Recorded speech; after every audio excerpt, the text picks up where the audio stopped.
નમસ્કાર ખેડૂત મિત્રો, આજના વિડીયોમાં હું તમને માહિતી આપીશ કે માર્ચ મહિનાની શરૂઆતના દિવસોમાં કયા શાકભાજીનું વાવેતર કરવું. અત્યારે ઉનાળાની સિઝન શરૂ થવા જઈ રહી છે, તો અત્યારે ઉનાળામાં કયા કયા શાકભાજી આપણે વાવેતર કરી અને એક વીઘામાંથી આપણે લાખો રૂપિયાની આવક મેળવી શકીએ, એના વિશે આજે સંપૂર્ણ માહિતી આપવાની છે. તો જે પણ ખેડૂત મિત્રો આપણી આ યુટ્યુબ ચેનલમાં નવા હોય તે હમણાં જ આપણી આ યુટ્યુબ ચેનલને સબસ્ક્રાઈબ કરી દીજો, જેથી કરીને તમને ખેતીવાડીને લગતી માહિતી છે એ સૌથી પહેલાં મળી રહે. અને આપણી આ યુટ્યુબ ચેનલનું નામ છે ખેતીની માહિતી A to Z and village life. તો હમણાં જ સબસ્ક્રાઈબ કરી દઈએ મિત્રો. સૌથી પહેલાં તો ખેડૂત મિત્રો ઊંડી ખેડ કરી અને પછી જ આપણે વાવેતર કરવું જોઈએ. જુઓ, સરસ મજાની જો ઊંડી ખેડ હશે અને જો છાણિયું ખાતર પૂરતા પ્રમાણમાં આપેલું હશે ને, તો ધાર્યા કરતાં બમણી આપણે આવક મેળવી શકશું ખેતીમાંથી. અને એ પણ આપણે શાકભાજીનું જ્યારે વાવેતર કરવું હોય ત્યારે તો એમાં ફરજિયાત જે આપણે દેશી છાણિયું ખાતર હોય છે એ ભરી અને પછી જ વાવેતર કરવાનું હોય છે. અને સરસ મજાની અત્યારે ઊંડી ખેડ કરીએ પછી શાહ બાંધી દેવામાં આવ્યા છે અને પછી આપણે વાવેતર કરવાનું છે. તો દેશી ખાતર અને જે રાસાયણિક ખાતર હોય છે પાયામાં આપી અને પછી જ વાવેતર કરવું. હવે સૌથી પહેલાં આપણે આગળ વાત કરીએ તો એ છે આપણે ભીંડાની ખેતી. ભીંડાનું જે પણ ખેડૂત મિત્રોએ મેં આગલા વિડીયોમાં પણ માહિતી આપી હતી, જાન્યુઆરી ફેબ્રુઆરી મહિનામાં વાવેતર કર્યું હશે એને અત્યારે બજારમાં ભીંડા આવી ગયા છે અને અત્યારે ભીંડાની કિંમત બજારમાં છે 80 થી 100 રૂપિયા કિલોના ભાવ. તો વહેલી તકે જે પણ ખેડૂત મિત્રોએ વાવેતર કર્યું છે એને તો અત્યારે સારામાં સારો લાભ મળી રહ્યો છે. પણ અત્યારે પાછતરું પણ વાવેતર જો કરવામાં આવે ને તો પણ સારામાં સારા ભાવ મળે. અત્યારે તમને જો લાઈવ ડેમો બતાવી રહીએ છીએ ભીંડા જે પાછતરા વાવેલા છે એમાં અત્યારે થીપ્સ ને પોપટીને જોવા મળતું હોય છે. તો વહેલી તકે દવાનો છંટકાવ કરી દેવો, જેથી કરીને ભીંડા છે એ સારામાં સારો વિકાસ કરે અને વહેલી તકે બજારમાં આવે અને આપણે સારામાં સારા ભાવ મળે. ભીંડાની ખેતીમાં અન્ય કોઈ ખોટા ખર્ચ નથી આવતા. એમાં છે થીપ્સ ને પોપટી જ શરૂઆતમાં આવતી હોય છે, બાકી કોઈ જીવાત નથી આવતી. અને એમાં ફૂલ અવસ્થાએ ઈયળનો પ્રશ્ન જોવા મળતો હોય છે. તો સમયસર દવા પાણી અને જો મળી રહે ને તો સારામાં સારો આપણે ભાવ મળે અને ઉત્પાદન પણ આપણે ધાર્યું મેળવી શકીએ. ભીંડાની ખેતીમાંથી આપણે એક વીઘામાંથી લાખો રૂપિયાની આવક મેળવી શકીએ છીએ.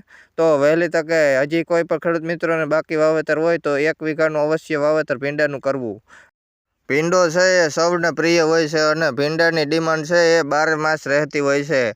તો વહેલી તકે જે પણ ખેડૂત મિત્રોએ વાવેતર કરેલું છે એને તો અત્યારે સારા એવા ભાવ પણ મળી રહ્યા છે અને ઉત્પાદન પણ અત્યારે વાવેતર જો મોડી તકે માર્ચ મહિનામાં કરવામાં આવે ને તો ઉત્પાદન પણ આપણે દોઢું મેળવી શકીએ છીએ. એ પછી આપણે આગળ વાત કરીએ તો એ છે મરચીની ખેતી. તો અત્યારે મરચીનું પણ વાવેતર જો વહેલી તકે જે પણ ખેડૂત મિત્રોએ કરેલું હશે ને એને અત્યારે બજારમાં ભાવ તો 100 રૂપિયા કિલો જોવા મળતા હોય છે. અને પાછતરું વાવેતર પણ કરવામાં આવે તો એના પણ ભાવ સારા એવા મળતા હોય છે. મરચીની ડિમાન્ડ પણ આપણે 12 માસ જોવા મળતી હોય છે.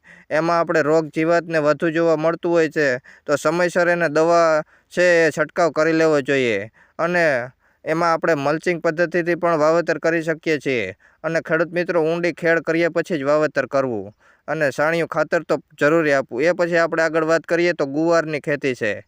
આ પણ આપણે કોઈ અન્ય ખોટા ખર્ચ નથી આવતા, એમાં દવા પણ ઓછી જોઈ છે અને ઉત્પાદન પણ આપણે સારું એવું મળતું હોય છે.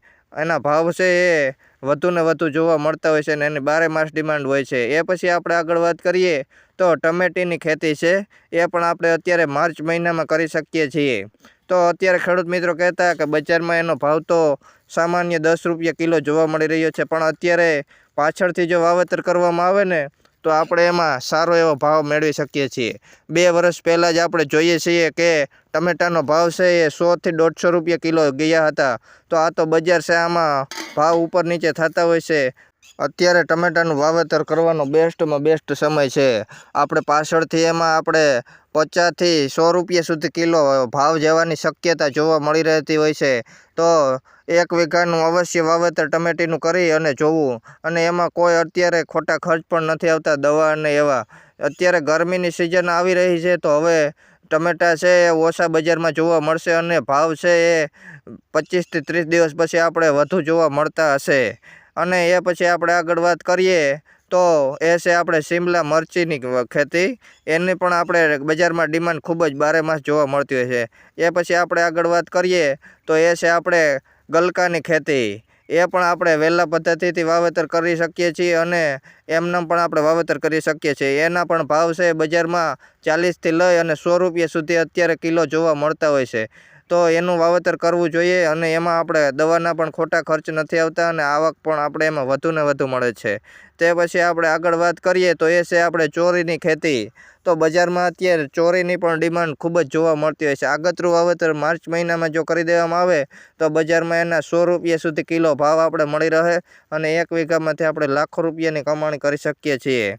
ચોરીમાં અન્ય કોઈ ખોટા ખર્ચ પણ દવાના નથી આવતા. એમાં શરૂઆતના દિવસોમાં થીપ્સ ને ચૂસિયા જીવાતને એ જ આવતું હોય છે, બાકી કોઈ અન્ય ખર્ચ નથી આવતા. અને એ પછી આપણે આગળ વાત કરીએ તો એ છે આપણે ફૂલકોબીની ખેતી અને કોબીની ખેતી. એ પણ આપણે અત્યારે માર્ચ મહિનામાં જો વાવેતર કરીએ તો બજારમાં એનો ભાવ છે એ આપણે વધુને વધુ જોવા મળે છે અને એ પણ આપણે એમાં બિયારણ છે એ ઉનાળુ બિયારણ જે આવતું હોય છે એનું જ વાવેતર કરવું. અત્યારે તો ફૂલકોબી અને કોબી બજારમાં ખૂબ જ જોવા મળતી હોય છે, પણ આવનારા સમયમાં કોબી અને ફૂલકોબીની ડિમાન્ડ છે ફૂલ વધુ જોવા મળશે અને ભાવ પણ એના સારા એવા મળી રહેશે. અને એ પછી આપણે આગળ વાત કરીએ તો એ છે રીંગણની ખેતી. રીંગણનું પણ અત્યારે જો વાવેતર કરી દેવામાં આવે તો એની આવક પણ આપણે આગળ જતાં વધુ જોવા મળશે અને અત્યારે તો બજારમાં એના ભાવ છે ખૂબ જ ઓછા જોવા મળી રહ્યા છે, પણ આગળ જતાં એના ભાવ છે એ 30થી 40 રૂપિયા કિલો મળવાની શક્યતા જોવા મળતી હોય છે અને એની ડિમાન્ડ પણ બજારમાં આગળ જતાં ખૂબ જ વધુ જોવા મળશે અને 1 વીઘાની રીંગણીમાંથી આપણે લાખો રૂપિયાની આવક મેળવી શકીએ છીએ. તો માર્ચ મહિનામાં જો આ વાવેતર કરી દેવામાં આવે રીંગણીનું તો સારા એવો ફાયદો થાય છે અને વધુમાં વધુ ઉત્પાદન અને વધુમાં વધુ ભાવ મળે છે. એ પછી આપણે આગળ વાત કરીએ તો એ છે આપણે ધાણાભાજીની ખેતી. ઉનાળુ પાકમાં આપણે ધાણાભાજીની ખેતી પણ કરી શકીએ છીએ અને ઉનાળુ બીજ લઈ અને પછી જ એનું વાવેતર કરવું તો જ આપણે સારા એવા ભાવ મળશે. અને અત્યારે ધાણાભાજીની માર્કેટમાં ખૂબ જ ડિમાન્ડ ઓછી જોવા મળતી હોય છે, પણ આવનારા સમયમાં આની ડિમાન્ડ છે એ સારી એવી જોવા મળશે. 100 રૂપિયાથી લઈ અને 150 રૂપિયા સુધી ધાણાભાજી કિલો આપણે મળશે. તો ધાણાભાજી વાવવાનો અત્યારે બેસ્ટ સમય છે. અને એ પછી આપણે આગળ વાત કરીએ તો એ છે કાકડીની ખેતી તેમજ મૂળાની ખેતી. એના પણ ભાવ છે બજારમાં સારા એવા મળશે આગળ જતાં અને ઉનાળુ બીજની જ પસંદગી કરીને પછી જ વાવેતર કરવું. તેમજ આપણે ડુંગળીનું પણ અત્યારે વાવેતર કરવાનો બેસ્ટમાં બેસ્ટ સમય છે.